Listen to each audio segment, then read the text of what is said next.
Hello मित्रों, दोस्तों, भाइयों, बहनों, बेटियों, नमस्कार। नमो बुद्धाय। Buddha and his Dhamma, page number 143। ये भारत के सबसे बड़े पढ़े लिखे विद्वान परम पूज्य बोधिसत्व बाबा साहब डॉक्टर अम्बेडकर द्वारा लिखी पुस्तक बुद्धा एंड हिज धम्मा, यानी बुद्ध और उनका धर्म, उसी को मैं वीडियो के द्वारा आप तक पहुंचा रहा हूं। Page number 153। प्रकृति नामक चंडालिका की धर्म दीक्षा। उस समय भगवान बुद्ध श्रावस्ती में अनाथ पिंडक के जेतवन राम में विराज रहे थे। तथागत का शिष्य आनंद भिक्षार्थ नगर में गया था। भोजनांतर आनंद पानी पीने के लिए नदी की ओर जा रहा था। उसने एक लड़की को देखा जो नदी में से घड़े में पानी भर रही थी। आनंद ने उससे पानी मांगा। लड़की का नाम प्रकृति था। बोली, मैं चंडाल कन्या हूं, मैं पानी नहीं दे सकती।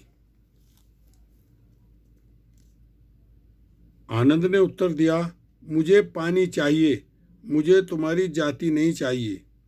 तब लड़की ने आनंद को अपने बर्तन से कुछ पानी पिला दिया। तब आनंद जेतवन लौट आए। वह लड़की भी आनंद के पीछे पीछे आई और आनंद के निवास स्थान का पता लगा लिया। उसने यह भी मालूम कर लिया कि उसका नाम आनंद है और वह बुद्ध शिष्य है। देखिए, घर लौटकर उसने अपनी माँ मातंगी से सारा वृतांत कहा और जमीन पर लेटकर रोने लगी। माँ ने रोने का कारण पूछा। लड़की बोली, यदि तुम मेरा विवाह करना चाहती हो तो मैं केवल आनंद से करूंगी, मैं किसी अन्य से नहीं शादी करूंगी। माता ने पता लगाया।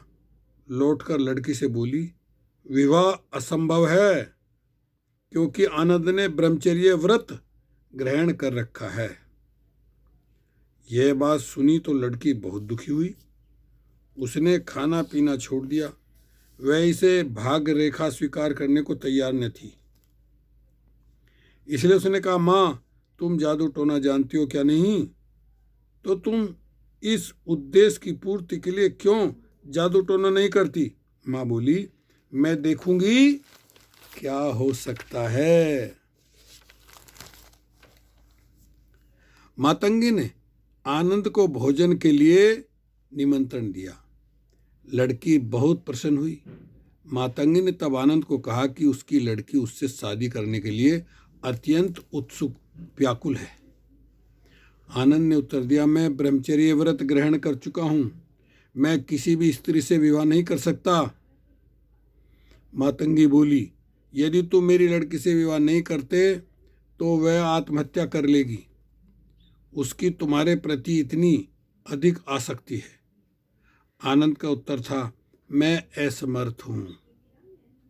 मातंगी घर से गई और लड़की से कहा कि आनंद तो विवाह करने के से इनकार करता है। लड़की चिल्लाई, माँ, तुम्हारा मंत्र तंत्र कहाँ गया? मातंगी बोली, मेरा मंत्र तंत्र तथागत के मंत्र जंतर के विरुद्ध असर नहीं करता। लड़की चिल्लाई, माँ, दरवाजा बंद कर दे, उसे बाहर न जाने दे। मैं देखूंगी कि आज ही रात को वह मुझे पत्नी रूप में कैसे नहीं ग्रहण करता। माँ ने वैसे किया जैसा लड़की चाहती थी। रात होने पर माँ ने कमरे में बिस्तर लगा दिया।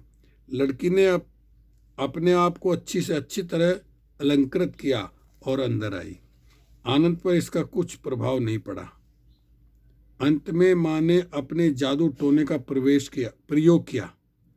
परिणाम स्वरूप कमरे में आग जल उठी। माँ ने आनंद के कपड़ों को पकड़ा और बोली, यदि तुम अब भी मेरी लड़की से विवाह स्वीकार नहीं करते हो तो मैं तुम्हें आग में झोंक दूंगी। तब भी आनंद झुका नहीं। माँ और लड़की दोनों को हार माननी पड़ी। उन्होंने आनंद को स्वतंत्र कर दिया। वापस लौटकर आनंद ने सारी आप बीती तथागत को कह सुनाई। दूसरे दिन वे लड़की आनंद को खोजती हुई जेतवन पहुंची। आनंद भिक्षाटन के लिए निकल रहे थे। उसे देखा तो उससे बच निकलना चाहा, लेकिन जहाँ जहाँ आनंद गया लड़की ने पीछा किया। जब आनंद लौटा तो उसने देखा कि लड़की जेतवन विहार में के दरवाजे पर खड़ी उसकी प्रतीक्षा कर रही है। आनंद ने तथागत से कहा कि किसी प्रकार वह लड़की उसका पीछा नहीं छोड़ती है। तथागत ने उसे बुलवा भेजा। जब लड़की सामने आई तो तथागत ने प्रश्न किया, तू आनंद का पीछा किस लिए कर रही है? लड़की का उत्तर था कि वह उससे विवाह करके ही रहेगी। बोली, मैंने सुना है कि वह अविवाहित है। मैं भी अविवाहित हूँ।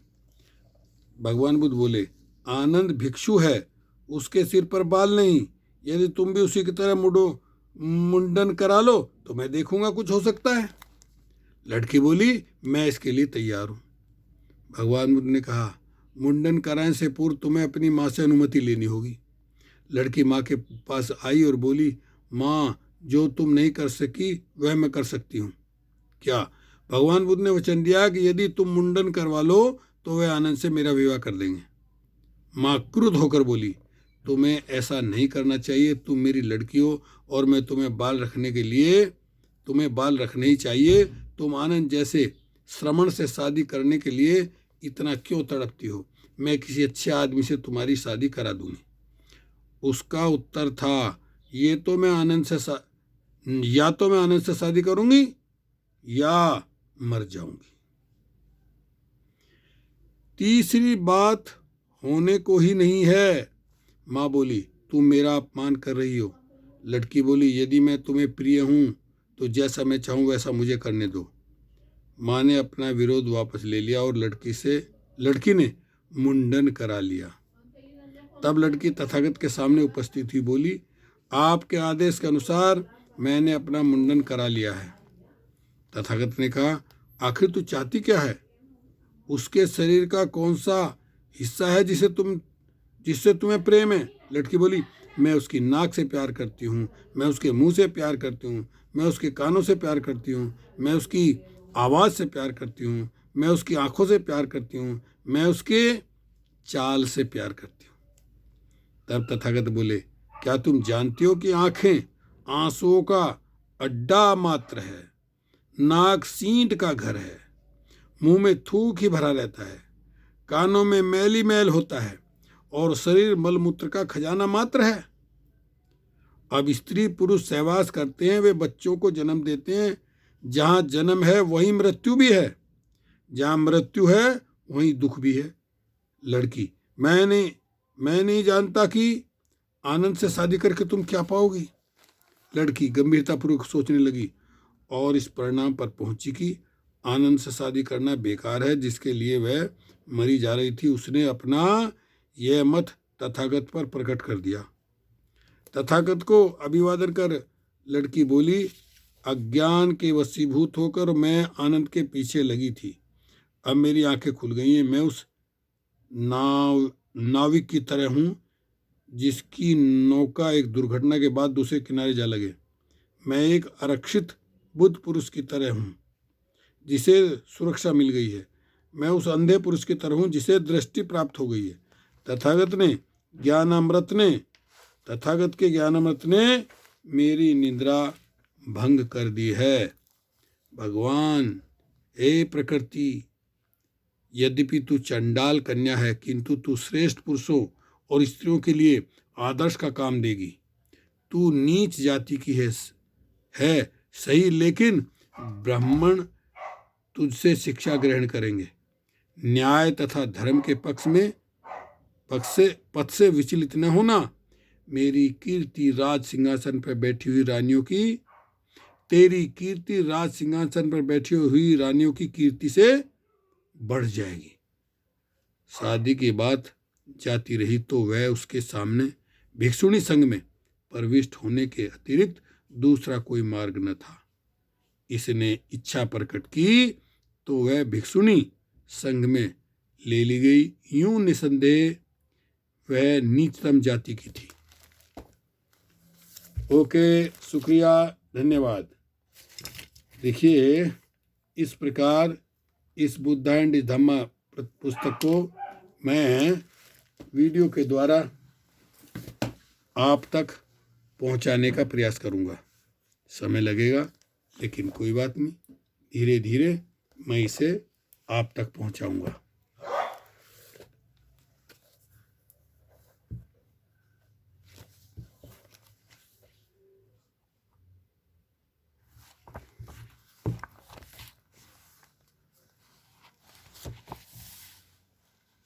साथियों,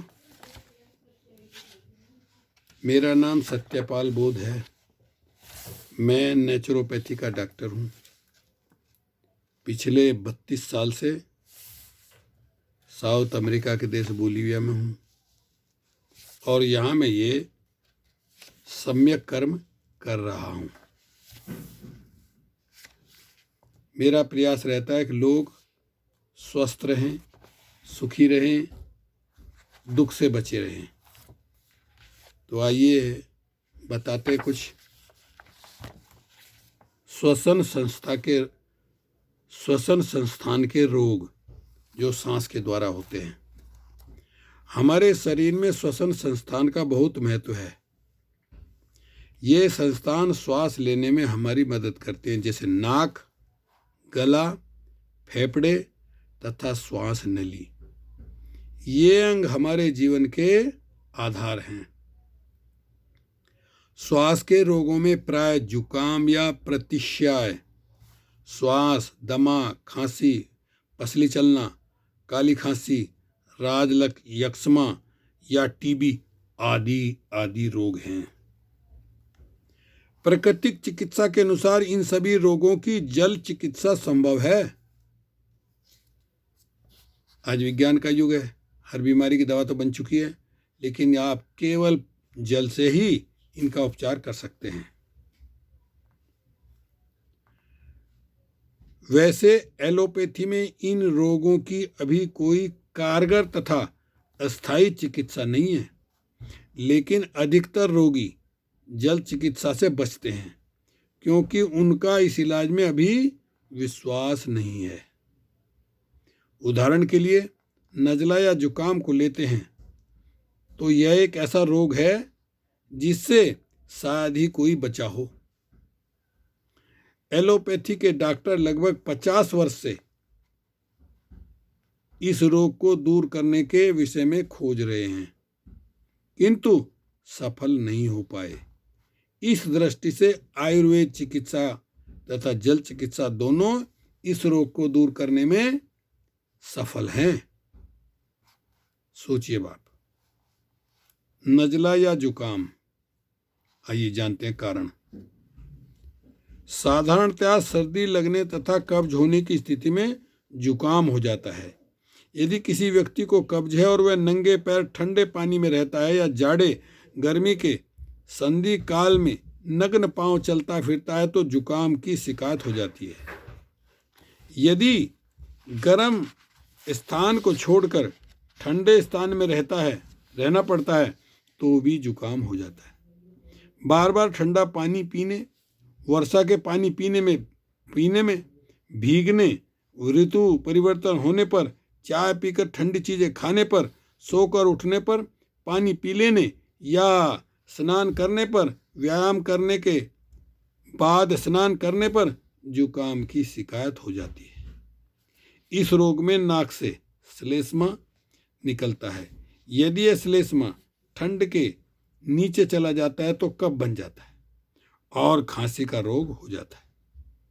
लक्षण: जुकाम हो जाने पर नाक से पानी बहता है, बार बार छींकें आती हैं, शरीर में भारीपन तथा नाक में जलन होती है, आंखें लाल पड़ जाती हैं, कई बार नाक के स्वर बंद हो जाते हैं और गला अवरुद्ध हो जाता है। जुकाम की यह शिकायत 3-4 दिन तक रहती है। अब देखिए उपचार बताते हैं। गर्म पानी में आधा नींबू निचोड़कर सुबह, दोपहर तथा शाम को पिएं। गर्म पानी घूंट घूंट दिन में लगभग 8 बार पिएं। हर बार में आधा गिलास पानी अवश्य होना चाहिए। कंठ माथा तथा नाक पर गुनगुने पानी की धार छोड़ें। गर्म पानी से तकनीकी स्नान करें। रात को 2 लोटे पानी में 4 पत्तियां तुलसी की डाल दें। सुबह को पानी को गर्म करके सेवन करें। दोपहर को गर्म जल से साधारण स्नान करें, परंतु सिर पर पानी न डालकर कंधे से स्नान करें। दोनों पैरों के तलों पर गर्म पानी की पट्टियां 5 मिनट तक बांधें। तो ये रहा आपका जुकाम का। अब खांसी भी आ जाती साथ में। खांसी कारण, खांसी कई प्रकार की होती है। वातज, कफज, पित्त की बिगड़ जाने से तथा पेट में कोई और क्षय रोग के कारण। खांसी को यदि समय पर चिकित्सा नहीं की जाती है तो ये जीर्ण रोग बन जाता है। इसके कारण एसिडिटी, कब्ज, सिर में दर्द, छाती में दर्द आदि की शिकायत हो जाती है। कई बार आवाज़ बैठ जाती है और गले में दर्द होने लगता है। लक्षण, सूखी खांसी होती है तो कफ नहीं निकलता। यदि बलगमी खांसी होती है तो कफ आता है। यदि खांसी दौरे के रूप में पड़ती है तो उसे काली खांसी कहते हैं। खांसी रात में या दिन में किसी भी समय उठ सकती है। व्यक्ति को नींद नहीं आती। उपचार सुनिए। खांसी उठने पर जाड़े के दिनों में गर्म पानी तथा गर्मियों के दिनों में ठंडा पानी 1 गिलास की मात्रा में पिएं। सुबह